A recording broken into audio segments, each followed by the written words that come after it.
Did you know the movie almost got a completely different name? A name test audiences said sounded like a film about a homeless man. A quiet cornfield in Iowa. A farmer standing still, listening to something no one else can hear. That whisper became one of the most beloved baseball movies ever made. But behind that gentle, dreamy story was chaos. A legendary actor who didn't even know one of his co-stars was in his scenes. Real ghosts of real history walked onto that film set, and nobody expected. This is a story about magic built by accident, about a field that was never supposed to exist, and about a whisper that became a legend. Grab a seat. Picture the smell of fresh-cut grass and warm summer dirt, because that's exactly the world we're stepping into. Let's dive in and discover 20 weird and amazing facts about Field of Dreams. Number 20. The name that almost sank the dream before it was called Field of Dreams. This movie had a different name. It was called Shoeless Joe, taken straight from the title of the novel it came from. Simple, right? Not quite. When the studio tested the movie with real audiences before it hit theaters, something strange happened. People heard the name Shoeless Joe and their minds went somewhere completely wrong. They didn't think baseball legend. They didn't think ghost story. They thought homeless man. They thought sad, gritty drama about someone with no shoes and no home. That is not the warm, magical feeling the studio wanted people walking into theaters with. So Universal Pictures picked up the phone and called the director, Phil Alden Robinson, with unexpected news. Had to go. They needed something softer, something that captured wonder instead of poverty. That is how the world got the name Field of Dreams. Robinson then had to make an awkward call of his own, phoning W.P. Kinsella, the author of the original novel, to break the news that his book's title was being replaced on the big screen. Surprisingly, did not seem to mind at all. He casually mentioned that Shoeless Joe wasn't even his first choice for a title anyway. It had been chosen by his publisher, not by him. So really, two different people picked two different names for this story, and neither one was the writer's true first idea. It looked like a small marketing decision. It was actually the difference between a movie people avoided and a movie people fell in love with. Think about how differently this whole story might have been remembered. A poster that read Shoeless Joe might have sat quietly in the corner of a video store, overlooked by families searching for something warm and hopeful. Instead, the words Field of Dreams became instantly recognizable, printed on posters, whispered by fans, and eventually stitched into baseball culture itself. One phone call, one nervous studio decision, changed the entire future of how the world would remember this story. Number 19. The title the author actually wanted here is where the story gets even stranger. If Shoeless Joe wasn't W.P. Kinsella's own choice for his novel's title, what did he originally want to call it? The answer is almost poetic. Kinsella's own working title for his book was Dreamfield. Just flip those two words around and you basically land on the movie's final name, Field of Dreams. Think about that for a second. The published book went one direction with its title, focusing on the baseball player at the heart of the story. But the man who actually wrote every single word had something softer in mind from the very beginning. Something about dreaming rather than about one disgraced athlete. It's almost like the movie's title didn't come from a marketing meeting at all. It came full circle, all the way back to the writer's original instinct, the one his publisher had overruled years earlier. Sometimes the truest title takes the longest road to reach the screen. What looked like a corporate rebrand was actually the author's first idea, finally getting its moment, just wearing a different jacket. That wasn't luck. That was a quiet kind of justice, arriving more than half a decade later than it should have. Number 18. Nobody wanted to make this movie at first long before cameras ever rolled in an Iowa cornfield. This story almost never became a film at all. Director Phil Alden Robinson read the novel Shoeless Joe back in 1981 and instantly fell in love with it. He brought the idea to two producers, Lawrence Gordon and Charles Gordon. Lawrence Gordon worked at 20th Century Fox, even serving as the studio's president for part of that time. Again and again, he he pushed the studio to turn this beautiful, strange little book into a movie. Again and again, the studio said no. Their reason was blunt. They thought the story was too strange, too dreamy, too hard to sell to a wide audience. A ghost story about baseball and grief and fathers? Studio executives called it too esoteric, too non-commercial. In plain words, they thought nobody would pay to watch it. Years passed. The project sat quietly on a shelf while people who believed in it kept knocking on doors that kept closing. It eventually found its way to a studio willing to take the risk, and the rest became history. Every studio that turned this story down was proven completely wrong. What they saw as a box office risk turned into an Oscar-nominated classic that people still cry over today. Sometimes the people counting the money understand nothing about the power of a good story. Number 17. The corn that wouldn't cooperate you would think a cornfield is just a cornfield. Just point the camera and shoot, right? Wrong. This cornfield fought the film crew every single step of the way. When the team first wanted to film the scene where Ray hears the mysterious voice for the very first time, they looked at the corn and realized it was too short to hide anyone, too short to feel mysterious and tall and endless the way the story needed it to feel. So they waited, gave it a couple more weeks to grow. When they came back ready to shoot, the corn had a different problem entirely. Now it was too tall. Kevin Costner, playing Ray, could barely be seen walking through it. The solution was almost comically simple and strange at the same time. The crew built wooden planks hidden inside the cornfield, and Costner had to walk carefully along them just so his head and shoulders would stay visible above the stalks for the camera. Picture that. A movie star, quietly balancing on a hidden plank, surrounded by corn taller than his house. All so one dreamy little walking shot could look effortless on screen. Audiences watching that scene see nothing but peaceful wonder. They have no idea an entire wooden walkway was hiding beneath his feet. It looked like magic, but it was really a very careful trick of timing and lumber. Crew members later joked that the cornfield practically had a mind of its own that summer, refusing to cooperate on anyone's timeline but nature's. Every single day, someone had to walk the rows and measure the stalks, checking whether the field was finally ready to hide a man or reveal him just enough. A story about patience and faith turned out to demand exactly that from the people making it long before a single frame reached the screen. Number 16. A drought almost ruined everything. While the crew was busy fighting corn that grew too fast or too slow, nature threw them another curveball entirely. During filming, the state of Iowa was suffering through a serious drought. For most farmers, that is a nightmare. For a film crew that desperately needed a tall, lush green cornfield to hide grown men and tell a story about wonder, it was an absolute disaster. Dry soil does not grow the kind of thick, towering corn that makes a cornfield feel magical and mysterious on camera. So the production crew had to step in and do what nature refused to do on its own. They poured huge amounts of extra water onto the cornfields surrounding the diamond, working hard to force the stalks to grow tall enough for actors to completely vanish into them when the story called for it. Behind every shot of Shoeless Joe Jackson stepping mysteriously out of the corn, there was a team of workers running irrigation lines through dry Iowa dirt, praying the plants would grow fast enough to meet the shooting schedule. Nobody watching the finished film would ever guess that the whole state was thirsty for rain while this hopeful, glowing story was being filmed. What looked calm and lush on screen was actually a race against a drought behind the camera. Number 15. The grass had to be painted corn wasn't the only plant giving this production headaches.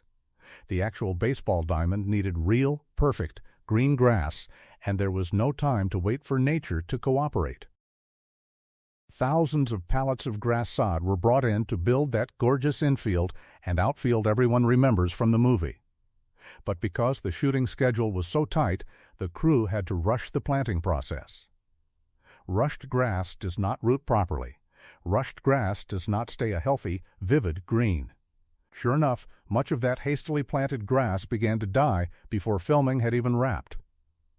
Picture the panic behind the scenes. A field meant to look like heaven on earth was slowly turning yellow and patchy in real life. The solution the crew landed on sounds almost unbelievable, but it's true.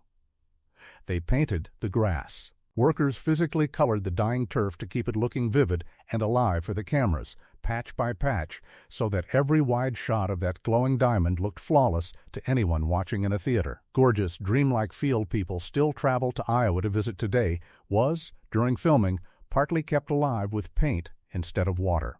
It looked perfect on screen, but it was quietly dying underneath. Number 13. The field actually straddled two different farms here is something almost nobody notices while watching the movie. That iconic baseball diamond, the one that feels like it belongs entirely to the Kinsella family's land, actually didn't sit on just one property. To save precious time during a painfully tight shooting schedule, the production used two neighboring farms at once. Most of the field's construction happened on Don Lansing's land, but the crew also used the neighboring farm belonging to a man named Al Amascamp for parts of the baseball field scenes. That means the Diamond audiences watched Ray Kinsella build with his own hands in the story was, in real life, a patchwork stitched together across a property line that never existed on screen. Two separate families, two separate pieces of Iowa soil, blended into one seamless, dreamlike ball field that looked like a single, untouched place.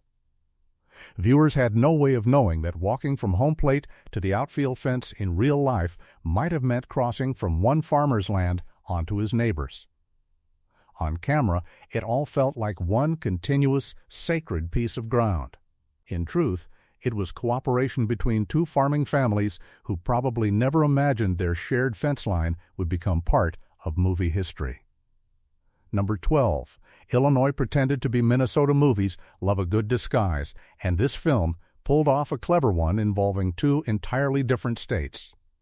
In the story, several characters are supposed to be traveling from a town called Chisholm, Minnesota, but the production never actually filmed there. Instead, they used the town of Galena, Illinois as a stand-in. Why choose someplace so far from the real Chisholm? Convenience mattered more than accuracy here. Galena sits only about 45 miles from the main farmhouse and baseball field used in Iowa, rather than sending an entire film crew, all their equipment. And every actor on a long journey up into Minnesota, the filmmakers simply borrowed a nearby Illinois town and let it play pretend on camera. Most audiences watching the finished film would never think twice about it. A small-town street is a small-town street, right? But geography nerds and careful fans eventually noticed the trick. A quiet corner of Illinois quietly stood in for a completely different state, hundreds of miles away, all so the production could stay close to its main filming base and keep the tight schedule under control. Sometimes the simplest secrets are the ones hiding in plain sight, disguised as somewhere they were never actually filmed. Number 11. Those endless headlights were a clever trick. One of the most emotional images in the entire film comes near the very end, when car after car after car lines up in the darkness, driving toward the Kinsella farm to witness the magical field for themselves. It stretches on for what feels like forever, headlights glowing across the countryside like a river of light. Here's the twist. Those cars were not actually all driving at the same time. In reality, it was a long line of parked vehicles, stretching for miles along the road, arranged carefully by the crew. To create the illusion that this endless line of cars was slowly moving toward the farm, the drivers simply flashed their headlights on and off in sequence. On camera, that simple flickering trick reads as motion, as an unstoppable wave of people arriving one after another to witness something magical. In reality, most of those cars barely moved an inch. It's a beautifully simple bit of movie trickery, the kind that costs almost nothing but creates one of the most emotionally powerful images of the whole film. Audiences feel the swelling wonder of an entire community coming together. Behind the scenes, it was really just patient drivers, flicking their headlights on cue, parked quietly in the dark. Number 9. Two future superstars were hiding in the crowd somewhere, buried inside the massive crowd scene filmed at Fenway Park in Boston. Two completely unknown young actors were standing among the thousands of extras. Their names were Matt Damon and Ben Affleck. At the time, absolutely nobody would have recognized them. They were just two more faces packed into the stadium seats, unpaid attention, uncredited, blending into the background of a much bigger baseball story. Years later, of course, both of them would become massive Hollywood names, winning awards and starring in blockbuster after blockbuster. But back during the filming of this movie, they were simply extras trying to get any kind of foot in the door of the film industry, happy just to be near a real film set. Somewhere in that packed stadium crowd, two future Oscar winners sat completely unnoticed, years away from writing and starring in their own iconic stories. It's a strange little time capsule hidden inside this film. Proof that some of the biggest stars in the world once stood quietly in the background of somebody else's dream, waiting patiently for their own field of dreams to eventually arrive. Number 8. The batting stance was completely backward. Ray Liotta trained hard to transform himself into one of history's most legendary hitters for his role as Shoeless Joe Jackson. He worked to build a genuinely convincing batting stance and real presence at the plate, and by most accounts, he succeeded beautifully on screen. There is just one strange historical mistake buried in his performance. The real Shoeless Joe Jackson batted left-handed. Ray Liotta, in the film, bats right-handed instead. It's a small detail most casual viewers would never catch, but baseball historians certainly noticed the swap. Here's where it gets even more interesting, though. During one particular scene where Jackson hits a ball directly back toward Ray Kinsella at the pitcher's mound, nearly knocking him over, that moment wasn't faked at all. Liotta really did hit that ball himself, and Kevin Costner's startled, flinching reaction on camera was completely genuine, not scripted acting. So while the historical batting stance was technically wrong, the fear and surprise captured in that single frame was 100% real.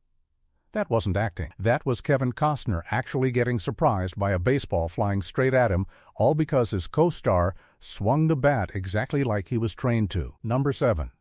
Burt Lancaster didn't know his own co-star. This one sounds almost impossible, but it's completely true. Legendary actor Burt Lancaster, who played the beloved older Doc Graham, apparently had no idea that actor Timothy Busfield was part of the film's cast at all. Somehow, during production, Lancaster mistook Busfield for a regular crew member rather than a fellow actor. Because of that mix-up, Lancaster casually had Busfield running small errands for him, fetching water and carrying chairs. The kind of tasks you would normally ask of a production assistant, not a fellow performer. It wasn't until later that Lancaster finally realized his mistake. Busfield wasn't hauling equipment around out of kindness. He was actually going to be standing right there in a scene with him, playing a real character in the film. Imagine the surprise on set the moment that realization hit. A veteran Hollywood legend quietly assuming a co-star was just helpful crew, suddenly discovering they had been acting alongside each other the whole time. It's a strange, funny little mix-up hiding behind one of the film's most tender performances, proof that even seasoned professionals can completely misread who is standing right beside them. Number 6. The real Moonlight Graham brought his own fans to the set. Here's where the movie stops feeling like pure fiction. The character of Doc Archibald Moonlight Graham was not invented for this story. He was a real person, a real ball player and doctor from history, and the touching stories other characters share about him in the film were pulled directly from stories about the real man. Something remarkable happened once word spread about this movie being made. People who had actually known the real Doc Graham, folks from his hometown of Chisholm, Minnesota, heard about the production and its inclusion of his story. They made the long drive all the way from Minnesota down into Iowa just to visit the set and see how their old friend and town doctor was being honored on film. The people Terrence Mann is shown interviewing at the bar in the movie weren't just background actors reciting a script. They were drawing from real memories, real affection, real history connected to a man who had truly lived and truly mattered to their small community. What started as a fictional side character in a novel turned into a genuine tribute, quietly witnessed by the very people who remembered loving him first. Number 5. A hidden real-life author behind one character. Fans of the original novel know a secret that most movie audiences never learned. In the book this film is based on, the reclusive, brilliant writer character, eventually seen on screen as Terrence Mann, played by James Earl Jones, was written to actually be the real-life author J.D. Salinger, the famously private writer behind The Catcher in the Rye. In the novel, Kinsella wrote scenes directly involving Salinger's actual persona, using his real name and real reputation for being reclusive and mysterious. For the film adaptation, that character was reimagined and renamed as the fictional Terrence Mann instead, likely to avoid any legal complications tied to portraying a real, still living, notoriously private author on screen without permission. So the deeply moving speech and character arc audiences fell in love with through James Earl Jones actually began its life as a barely disguised tribute to one of literature's most famously guarded writers. What began as one specific real person quietly transformed into an entirely fictional character, allowing the story to keep its emotional heart while sidestepping a very real legal headache behind the scenes. Number 4. Real Rivals Were Actually Close Friends. The film includes a sharp little moment of dialogue where Shoeless Joe Jackson jokes bitterly about baseball legend Ty Cobb, essentially saying nobody could stand him while he was alive, so they refused to let him join their afterlife baseball games. It plays as a funny insult on screen. In real life, the truth was the exact opposite. Jackson and Cobb were actually very close friends. There's a touching, almost heartbreaking story from Jackson's later years that proves it. After his playing days ended in disgrace, Jackson ran a small liquor store in South Carolina. One day, Ty Cobb walked in to buy some bourbon.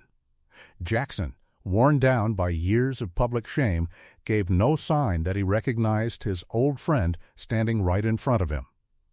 Cobb finally had to speak up, asking why Jackson wasn't acknowledging him. Jackson's quiet reply still stings today. He said he remembered Cobb just fine. He simply didn't think anyone still wanted to remember him. That painful little piece of real history got completely flipped into a light-hearted joke for the movie. What looked playful and comedic on screen was hiding real heartbreak underneath. Number 3. One of Hollywood's last great farewells, Burt Lancaster's Warm. Quietly powerful performance, as Doc Graham carries an extra layer of meaning once you know the full story. This role turned out to be one of the very last films of his entire legendary career. A performer who had spent decades commanding the screen chose, near the very end of his journey, to play a gentle small-town doctor who gave up his baseball dreams to help others instead. There's something deeply fitting about that choice. Instead of picking a flashy, larger-than-life role to close out his career, Lancaster brought quiet dignity and warmth to a man who found peace in sacrifice. Audiences watching the film feel real tenderness in his performance, and knowing this was one of his final roles adds an unmistakable weight to every scene he appears in. It wasn't just acting anymore. It felt like a goodbye, delivered gently through the story of a man learning that some choices, even painful ones, can still lead to a meaningful life. A legendary career, closing not with fireworks, but with quiet grace inside a cornfield in Iowa. Number 2. The score that almost won it all. Composer James Horner wrote the music for this film, and his gentle, soaring score became just as unforgettable as anything spoken on screen. That music swells beneath every quiet, magical moment, turning simple images of a man walking through corn into something that feels almost spiritual. His work on this film earned an Academy Award nomination, one of 3 total nominations the movie received. It never actually won any of those awards, but its lasting impact tells its own story. Decades later, people still recognize that music instantly, even if they can't quite place where they've heard it. Beyond its nominations, this film eventually received one of the highest honors any American movie can receive. In 2017, it was selected for preservation in the United States National Film Registry by the Library of Congress, marking it as culturally, historically, or aesthetically significant enough to protect forever. A movie once rejected by studio executives as too strange to sell eventually became something the entire country agreed was worth saving permanently. Sometimes the projects everyone doubts turn out to be exactly the ones history chooses to remember. Number 1. The speech that became bigger than baseball. Finally, we reach the single most unforgettable moment of the entire film. Late in the story, James Earl Jones, playing Terrence Mann, delivers a quiet, powerful speech convincing Ray not to give up on his impossible cornfield dream. Speaking in that unmistakable, deep, calming voice, he explains that baseball has been the one constant thread running through American history, marking time the way nothing else could, reminding everyone of everything that was once good and could be again. It is a short scene, just one man speaking gently to another in a quiet farmhouse kitchen, but it became one of the most quoted, most beloved monologues in American film history. Decades after the movie's release, baseball fans and film lovers alike still recite pieces of that speech from memory. When James Earl Jones passed away years later, this exact scene was remembered again and again as the crowning achievement of an incredible career spanning 7 decades of stage and screen work. One quiet conversation, filmed in a modest farmhouse kitchen in Iowa, ended up outliving the film itself, becoming something people return to whenever they need a reminder that hope, patience, and belief still matter. Bonus fact: the field that refused to disappear after the cameras stopped rolling and every actor packed up and went home, something nobody expected began happening on that quiet Iowa farm. The production crew had built an entire working baseball diamond purely for the movie, never intending for it to become anything permanent. But once the film hit theaters and captured hearts across the country, people started showing up. Real fans, driving real cars down that same dusty road, wanting to stand on the exact same grass where the movie's magic had unfolded. Farmer Don Lansing, who owned most of the land the diamond sat on, could have simply plowed the whole thing under and gone back to ordinary farming. Instead, he left it standing. Visitors kept coming, year after year, eventually reaching numbers around 65,000 people annually, all just to walk out into that cornfield and disappear into the stalks the same way the ghostly players once did on screen. What began as a temporary movie set slowly transformed into a genuine pilgrimage site, treated with the same reverence as a real historical landmark.